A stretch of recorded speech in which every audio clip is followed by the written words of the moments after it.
हमारे प्यारे एएनएम साथियों, बिहार एएनएम 10,709 ऐसा वैकेंसी है जो कि न तो क्लियर हो रहा है और ना ही जो है नया वैकेंसी आने का जो है उम्मीद जगा रहा है। आपको पता होगा कि 14 तारीख को आप लोगों का केस का सुनवाई है और आज से लगभग अगर देखा जाए तो 1 वीक का जो है समय आप लोगों के पास है। लेकिन इस समय में जो है कुछ बहुत सारे गतिविधियां जो है नई हुई है और जिसको लेकर के आप लोगों का मन में भी डाउट होगा, साथ ही जो है हम लोगों के मन में भी डाउट उतना ही बना हुआ है कि जो डेट मिला है अब 14 तारीख को, उस 14 तारीख में केस क्लियर होगा कि नहीं। देखिए, बार बार इस केस में जो है कुछ न कुछ किसी न किसी टीम के लीडर के तरफ से कुछ ऐसा किया जाता है जिसके वजह से ये केस जो है और भी पेचीदा होते चला जाता है। आप देखे होंगे कि 21/4/2025 को जो सुनवाई हुआ था उसमें सारे टीम लीडर के तरफ से कहा गया था कि केस जो है फाइनल हेयरिंग के लिए बुलाया गया है और फाइनल हेयरिंग जो है 14 तारीख को हो जाएगा। लेकिन फिर से आप देखे होंगे कि संविदा के टीम लीडर जो है सुरजीत, उनके तरफ से जो है रीट याचिका दायर किया गया है। अब ये रीट याचिका क्यों दायर किया गया है? कहीं ना कहीं इसके वजह से जो है केस डिले होगा। अभी अगर उनके तरफ से मैं पूछने की जो है कोशिश किया तो कहा जा रहा है कि इस रीट से जो है किसी तरीके का कोई फ़र्क नहीं पड़ेगा और केस में जो है किसी तरीके का डिले नहीं होगा। लेकिन मैं क्वालिफाई के टीम लीडर से भी बात करने का कोशिश किया है तो उनके तरफ से जो है बार बार यही कहा जा रहा है कि केस में जो है अब रीट याचिका जब दायर किया है सुरजीत के तरफ से तो केस में कहीं ना कहीं जो है डिले होगा। और ये डिले जो है जितने भी हमारे एएनएम सिस्टर हैं उन सभी के लिए जो है फ्यूचर के लिए भी जो है परेशानी का सबक बन रहा है। और आने वाले समय में तो अब देख ही रहे हैं कि जो स्थिति बना हुआ है, कहीं ना कहीं सब लोग ये चाह रहे हैं कि केस जो है जल्द से जल्द क्लियर हो, क्योंकि केस से जो है सब लोग परेशान आ चुके हैं। लेकिन कहीं ना कहीं जो टीम लीडर हैं आपके, उन लोगों ने जो है लगातार आप लोगों को बार बार जो है परेशान करने का कोशिश किया है और बार बार जो है इस केस में कुछ ना कुछ ऐसी चीज़ें गलतियां करती है जिसकी वजह से जो है ये केस आप लोगों का लगातार जो है डिले होता जा रहा है। अगर वो लोग चाहे कि केस को जो है जल्द से जल्द क्लियर करवाएं तो हो सकता है, लेकिन कहीं ना कहीं जो है कुछ अपना फ़ायदा के लिए या कुछ कहने के लिए या कुछ करने के लिए जो है कुछ भी बोलते हैं, लेकिन करने जो है कुछ और हैं। आपके सामने जो है एक भोला बन के एक चेहरा लेके आते हैं कि कुछ जो है बहुत अच्छा है, आपका केस की जो है स्थिति है बहुत अच्छा है,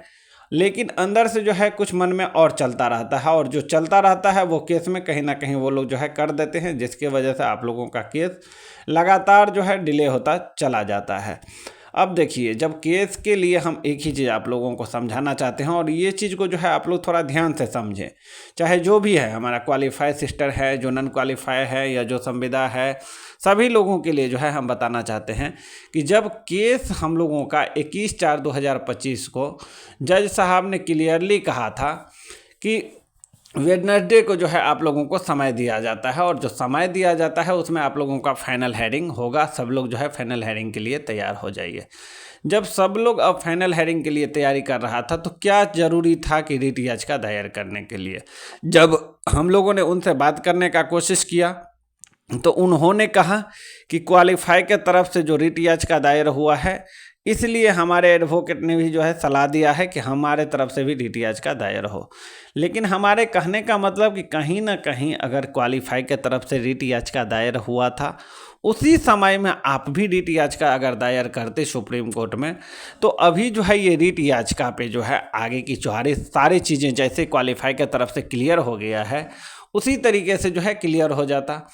अब कहीं ना कहीं अब जा कर के जो आप रीट याचिका दायर किए हैं तो 14/5/2025 को जो डेट मिला है हम लोगों को फाइनल सुनवाई के लिए, उस रोज़ कहीं ना कहीं तो ये रीट याचिका वहाँ पे जाएगा और ये रीट याचिका की बातें जो होगी, और जब रीट याचिका की बातें होगी तो कहीं ना कहीं इसके वजह से जो 14 तारीख को फाइनल सुनवाई था उस पर इफेक्ट पड़ेगा और हो सकता है कि 14/5/2025 को अब केस जो है फाइनल सुनवाई ना हो। लेकिन मैं सारे क्वालिफाई संविदा जितने भी हमारे सिस्टर हैं, मैं उन सब को स्पष्ट कर देना चाहता हूं कि आप लोग जो है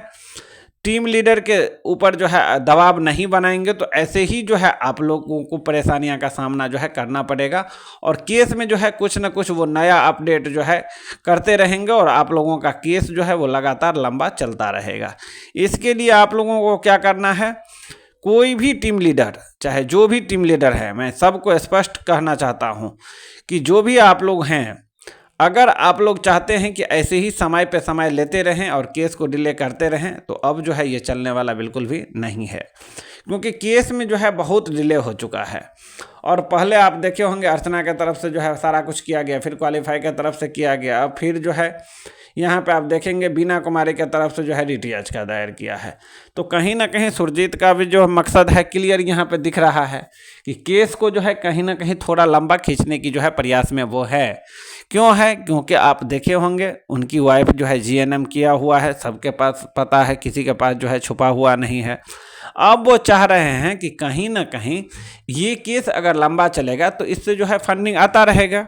और उनका जो जीएनएम वाला है अगर क्वालिफाई नहीं हुए तो आप सबको पता है कि बिहार में जो है अच्छा खासा पैरवी होता है। तो चलो इसी बहाने जो है इसी पैसा से पैरवी करवा करके करा लेंगे। बीएससी नर्सिंग या जीएनएम का जो वैकेंसी आया है उसके लिए वो अप्लाई भी कर दिए हैं, तो उनका तो फ़ायदा हो जाएगा। लेकिन हमारे जितने भी क्वालिफाई हो या संविदा हो, जैसे 8,791 जो है क्वालिफाई सिस्टर हो, 32,100 कुछ सिस्टर जो है वो संविदा हो, उन सब का फ्यूचर तो बर्बाद हो रहा है। तो देखिए, हम एक चीज़ और स्पष्ट आप लोगों को कहना चाहता हूं कि कोई भी आपके टीम लीडर हो, सब लोग जो है फर्स्ट प्रायोरिटी जो है अपना फैमिली को, अपना को देखते हैं, बाद में जो है आपका फ्यूचर देखेंगे। और सब लोग, जो भी लोग हैं वो सब लोग जो है फर्स्ट प्रायोरिटी किसको? अपना परिवार को देते हैं, जो कि अपना परिवार इनका तो सेफ हो गया। अब आप लोग जो है लड़ते रहिए, अगर 14 तारीख को केस क्लियर करवा देते हैं तो फिर इन लोगों का जो है दुकानें बंद हो जाएगी, उन लोगों का फंडिंग का जो रवैया है वो लगातार जो है बंद हो जाएगा। तो वो लोग नहीं चाहेंगे कि 14 तारीख को भी केस क्लियर हो। लेकिन मैं सब लोगों को बोलता हूं, अगर 14 तारीख को केस क्लियर नहीं होता है तो आप लोगों को जो है फंडिंग अब बंद करना होगा, नहीं तो बाद में जो है आप लोगों का परेशानी ही और बढ़ेगा। आप लोग जब तक फंडिंग करते रहेंगे, केस जो है वो लोग और डिले करता जाएगा।